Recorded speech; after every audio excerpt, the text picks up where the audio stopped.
The first question that I have for our Socratic seminar is, how are these stories told?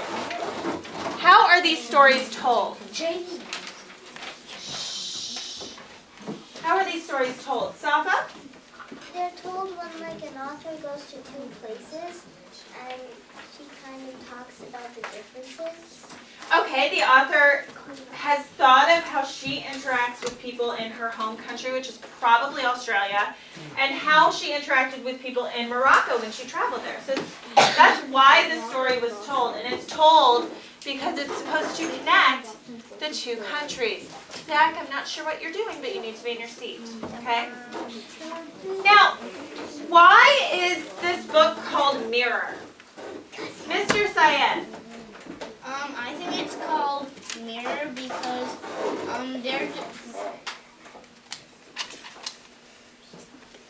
Go ahead, Danish. because the pictures in the book, they're just different ways of what people are doing, but it's almost the same.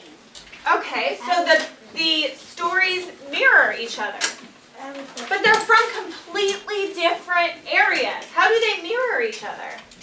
Zach Bloom, Mr. Bloom. It's because they're doing the exact same thing, just in different countries. Okay, doing the exact. Doing it the way that they do it in their country. Okay, so doing the exact same thing in their own home countries. Now, there were very serious differences as well. I'm just going to hold on to it to the end, okay? Because it's making a lot of noise. I noticed that they were doing similar things, but in a very different way, okay? Now,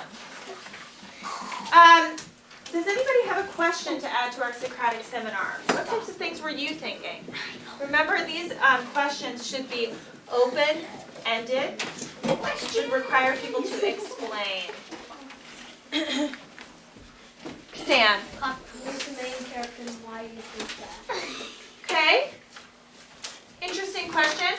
I'm going to see if somebody else has another question, and we'll come back to your question in just a minute. We'll come back towards the end, okay? Mr. Corey, what question do you have to add to our Socratic seminar? Why is the computer so rare? Why is the computer so rare? Specifically to the people of Morocco, I'm thinking. But why is the computer so rare to them? Why do you think that? I'm going to consummate. Miss Hersey. Okay, maybe it just came out in Morocco. What other thoughts do we have? Mr. Derwinski. Because they don't have that kind of technology in Morocco. Okay, they probably don't have that type of technology in Morocco.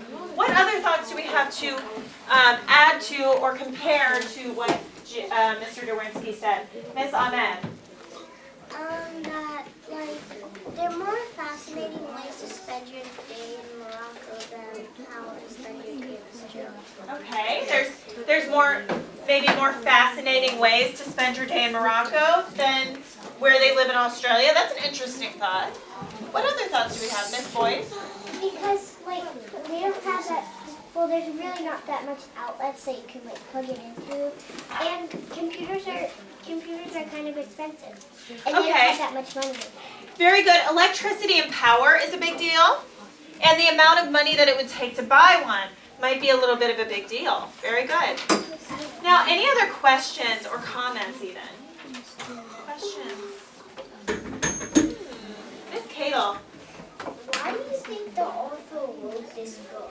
Why do you think that the author chose to compare these two cultures in a very relatable way? No, we're not going to have sad conversation. Mr. Dresser. Because she wanted to show us how easy it is to live in Australia and the different how easy and hard it is to live in Morocco and Australia, and the differences of both of them and the similarities. Okay, I love what you said about the differences and similarities. Would anybody like to add to what Sam said, or even agree or disagree to what Sam said? Mr. Gold. Well, I disagree with Sam because, it's not that hard. It's not that hard because they do it every day. So, but it's much more easier on that side. But it's not hard because if they do it every day, they'll get used to it. But if you're trying to say it's hard for them to go different countries and use different technology like that, and well, it might be hard for them to maneuver, but if they do it every day, I don't think it'll be hard. Interesting. So Mr. Gold is making a comment about how if you interact with it daily, it might not be as hard as what Mr. Dresser is saying for that culture. Mr. Dorinsky, would you like to add? Well, what Malcolm was saying, it isn't very hard because that's what you do every day of your life. Very good. If you're doing something every single day, you get used to doing it every single day. And it's not very hard. Okay, very good. Similar to how we started school. You sort of had to get used to some things that you needed to do in 3rd grade as opposed to 2nd grade. But once you did it every single day, it got a little bit easier. Now, Miss Amra, would you like to add? You can ask another question. That's okay.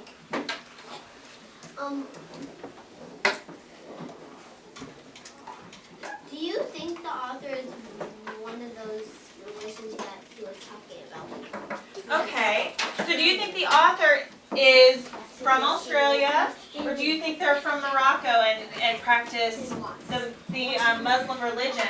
And why? Tommy, or Mr. Baca, I'm sorry. Mr. Baca, go ahead and share. I'd say that the author was from Australia because in the author's note, she said that I was visiting a different country and it was very interesting to see how the other people live. Okay, so it seems like she experienced the Muslim culture enough to understand how they function on a day-to-day basis.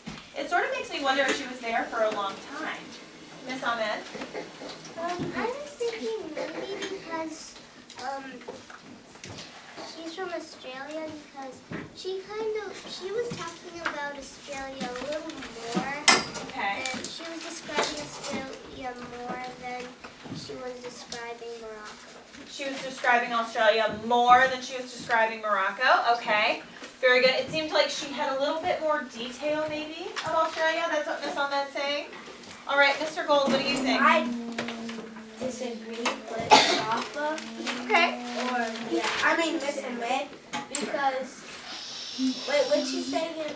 She mentioned that she thinks that she knew a little bit more about Australian culture because of the pictures. I think that they shared the same exact amount of information, but in my opinion, I think that they shared a little bit more because you'll have to like join and you have to like be there for a long time, and she has to be there for a long time. But in my opinion, I think that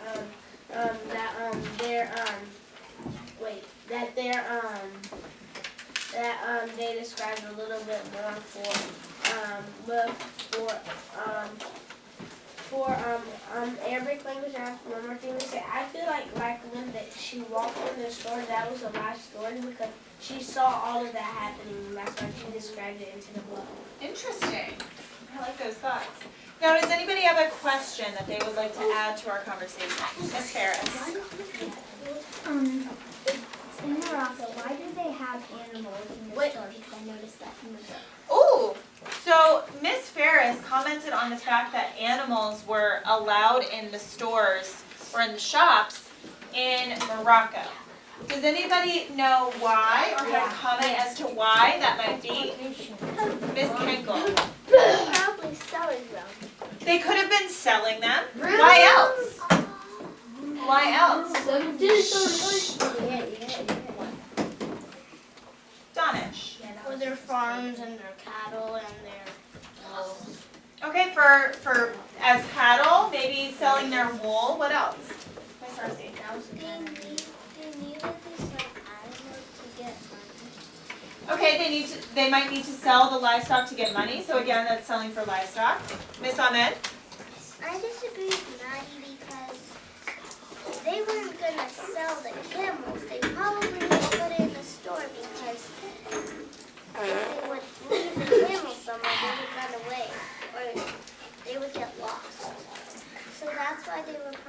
letting them in the store. Okay, maybe. It's a common thing. Okay, so maybe they were allowed in because they would, run off. Maybe they would be stolen by somebody else. Now, I want to hear how you think these stories connected, because they were very different cultures. How did they connect? How did these cultures connect? Mr. Gold. I think on their connect. Wait, can I see the book real quick? Because I remember there's this page. If you would like to take it, you can show everybody what page it is. It was on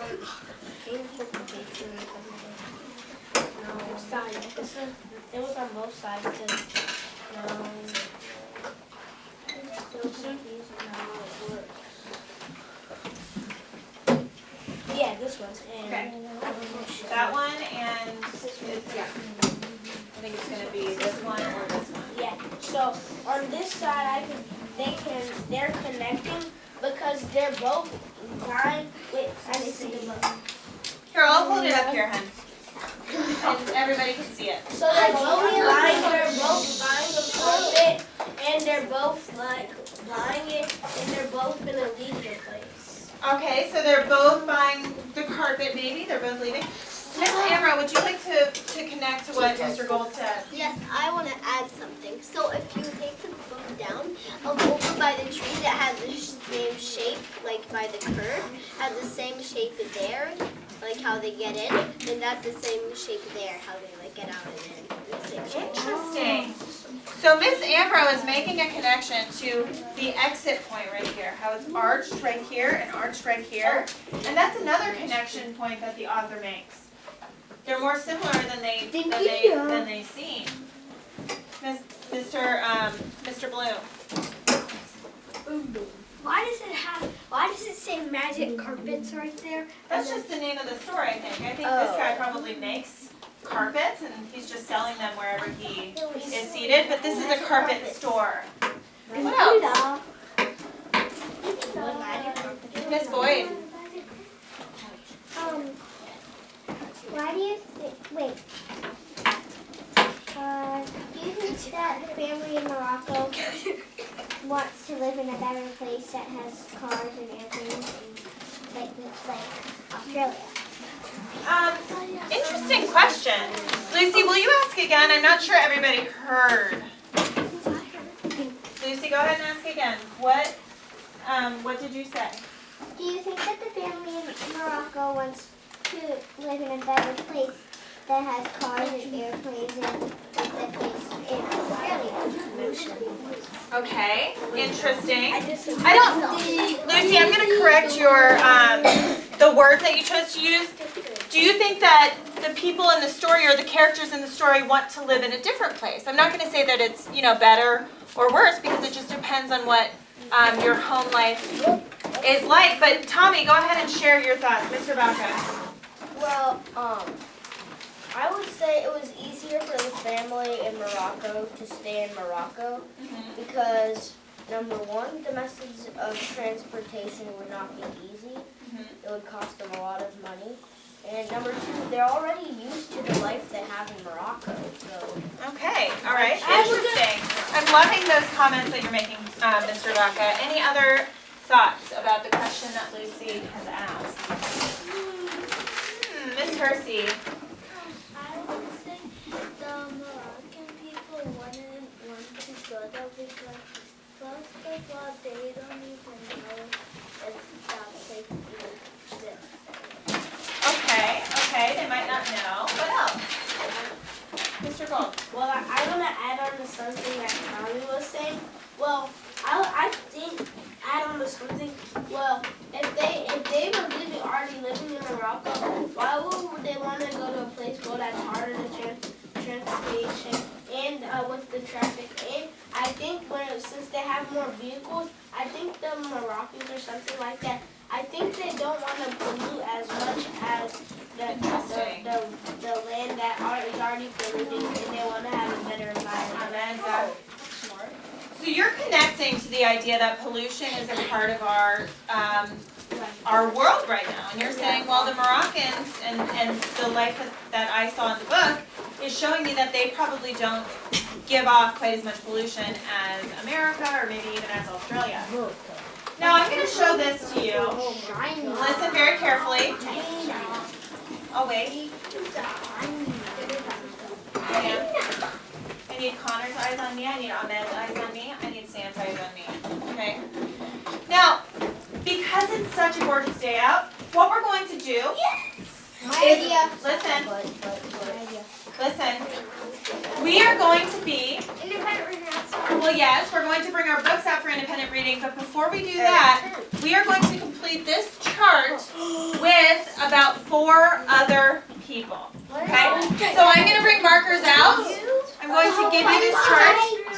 Jackson, 5, 4, 3, Sam, 2, sit, 1.